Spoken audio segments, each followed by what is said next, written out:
Well folks, today we're back in the RF workshop looking at a CB radio. Having to use the camcorder, something gone wrong with the overhead camera. It was patterning on the picture, so I thought we'd better just use the camcorder, so it's going to be a right faff and I can't zoom in or anything except manually. Right, so Mark, my good friend Mark ZX2, he has bought an Intek M60 Plus, yeah. There we go.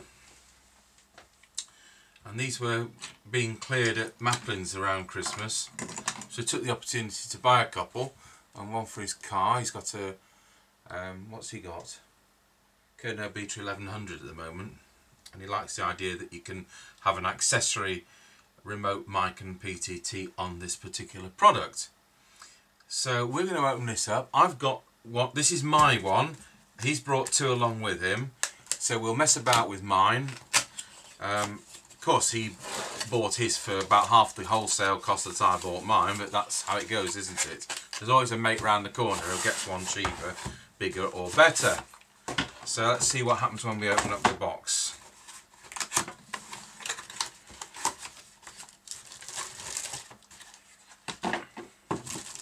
What I have done is download as much as I can service-wise. Really, this is just an extract from the user manual.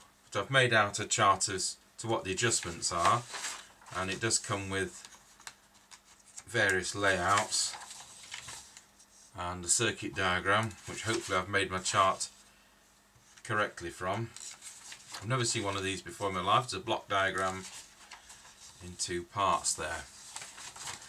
So that somebody's made that up from the user manual, as I say, and we'll be using that to set this up in a moment. So in this box there should be a microphone,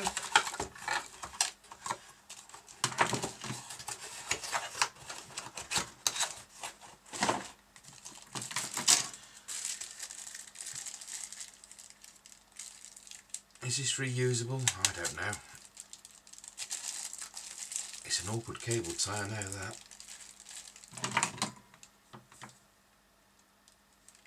It's not reusable now.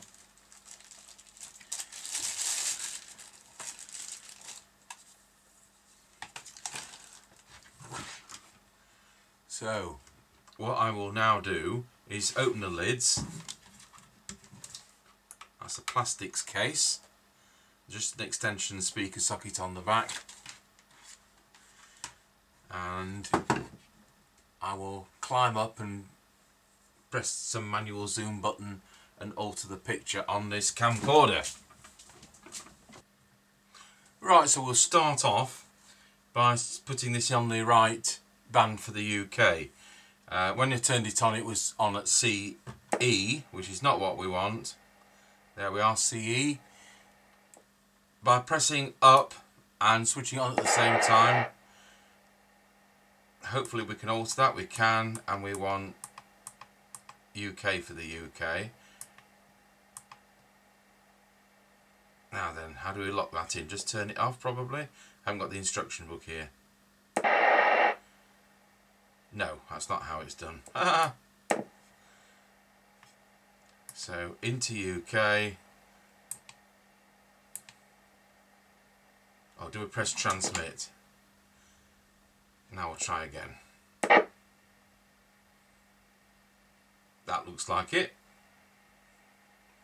So we're in... God, that sounds more like AM, doesn't it? Or is the squelch on? The squelch is on. It says it's got ASQ, which I suppose is supposed to mean auto squelch, but I can assure you it isn't auto at all. It's preset switched. Right, so let's go into transmit. I'm sorry I can't show you all the meters and things like I normally do. I say we've got camera problems, so I'm just having to do this with a camcorder rather than not do it at all. So I've gone into transmit, and straight away it is doing just under 3 watts, and we're on 13.8 volts on the power supply. So the frequency adjust is CT1, which is next to the crystal there, the red trimmer. And I'm just going to see what frequency we've got. 27, oh, it should be on channel 20, of course.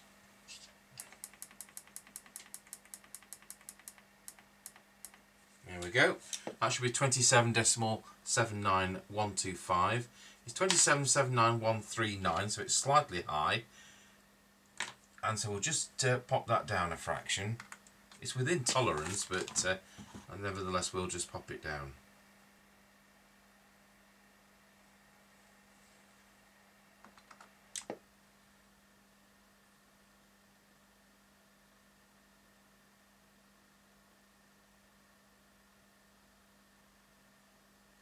So I've left it now at 79127, so it's slightly high. As you know, they drop with age, so it's best to have it slightly high rather than slightly low, or even better than being spot on. So there's only two transmit things we need to worry about, and that is transformer 7 and transformer 8. So that's transformer 7, and that one behind the screen is transformer 8. So just see if we can, remember we're peaking this on UK. If you're wanting it to work on the CE band, you do it on channel 20 of that. If you're wanting it to work on UK and the European band, then you'll be doing it on channel 1 of the UK band or channel 40 of the CE band, so that it's in the middle. But we only want it to work on the UK band and in FM. So we'll just look at the instrument. I'll just peak that one. And we'll just peak that one. Go back on that. Wow, we've managed to get 3 watts out of it. Now it does have a power control, which is RV3, but I have a sneaking suspicion that could well only work on the low power setting for Germany, which used to be in place, which goes to show this is old stock. So RV3, I just need to look for that. I found RV2. What's that one? RV5.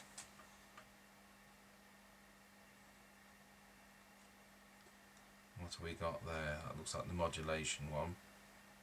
RV2. Yes, that's what I've got down for AM modulation. Have I made RV3? I think is the low power one. In which case it's that one just there. I'll just adjust this with great care. It does in fact adjust this power as well, so there we go.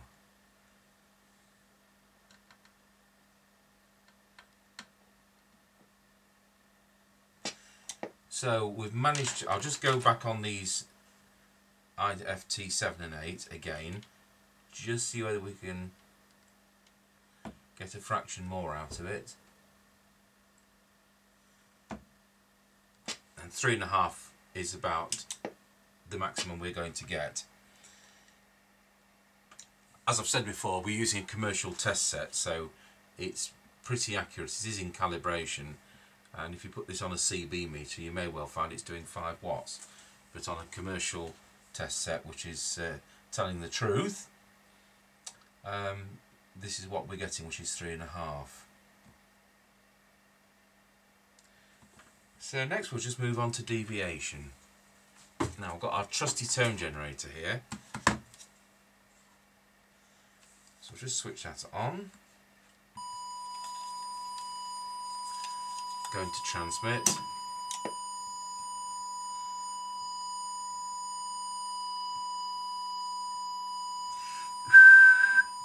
Very low deviation. 1.5 it's just managing. So I've made a note here that RV5 is deviation. We found RV5 once and then ignored it again.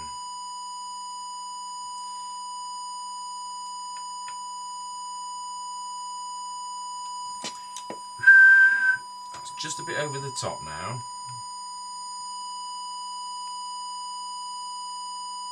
Wants to be between 2.2 and 2.5 kilohertz.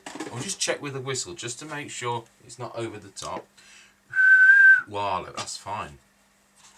So the preset there, RV5, is the deviation, just to recap, and we've got the IFT7 and the IFT8 are the two for the transmit. I thought it was low power only on RV3, but it seems to affect this power as well. So we've got 3.5 watts, which isn't that exciting, but I'm sure will do what it needs to do. And we've now got the full deviation, and it's on frequency with CT1. I'm going to go straight over to receive. We're not doing this in separate videos because I'm just using a camcorder, and it doesn't make it easy at this end. So we'll just set this up.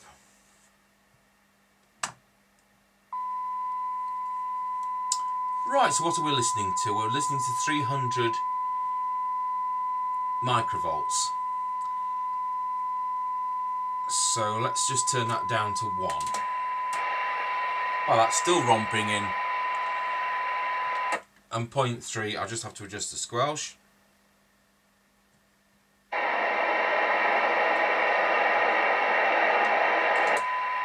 See whether we can get a bit more out of the receiver. I mean, it's very good. I'm looking at a cyanide meter and an oscilloscope. The first port of call is IFT1, which is that one there.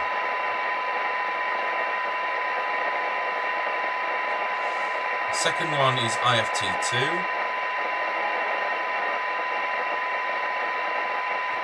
Third one is IFT3.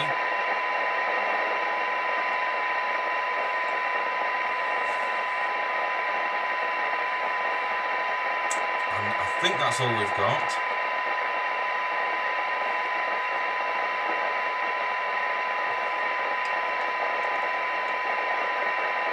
See if we can just back off the attenuator.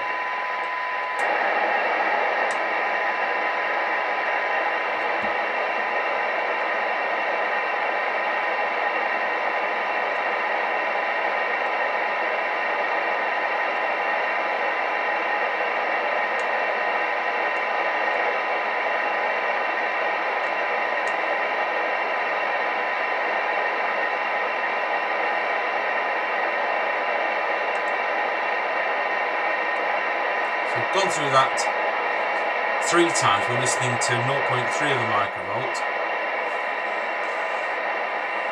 I'm just going to, I think IFT5 is to do with AM detector. I will just check.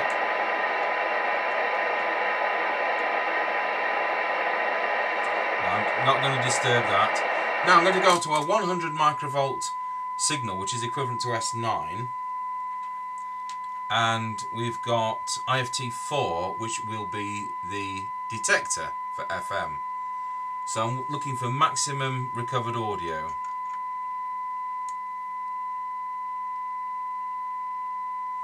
These often drift in transit on various makes, but that was spot on, so that's quite impressive. So just go back to the receiver again.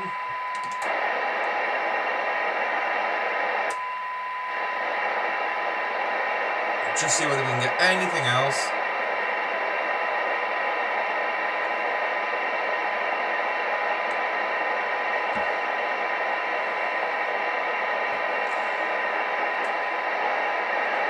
So let's see what it's doing.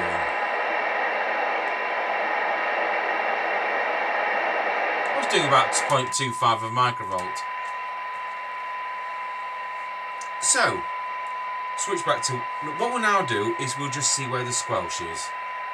So when I've got the squelch on manual, we'll turn off the signal generator, set the squelch to threshold, switch on the signal generator. Look at that, it's coming at 0.3, that's fantastic. Now I'll turn the squelch to full and see where it comes on now. It comes on at 300 microvolts, which is about S10 plus 15, that kind of area. So it's really well set. Now if we needed to adjust the squelch is set with RV4. And RV4 is that one there to the left. So you've got the wiring harness, there's one to the left. The one to the right is the preset switched squelch, which isn't auto squelch at all, it is preset. So we're going to see how that is performing. So I'm going to switch to the switch position. That's a tongue-tied thing, isn't it? Switch to the switch position. And the squelch comes in at 1 microvolt. That's fine. But as I say, if we needed to set the switched position, in that case, it would be RV4, which is the one to the right. So that's basically all we've got to do. So for the receive lineup, just to recap, we've done IFT1, IFT2, IFT3. We've set the FM detector with IFT4. We've left IFT alone, IFT5 alone, which is AM detector. You may be interested in AM, but I'm not interested in AM.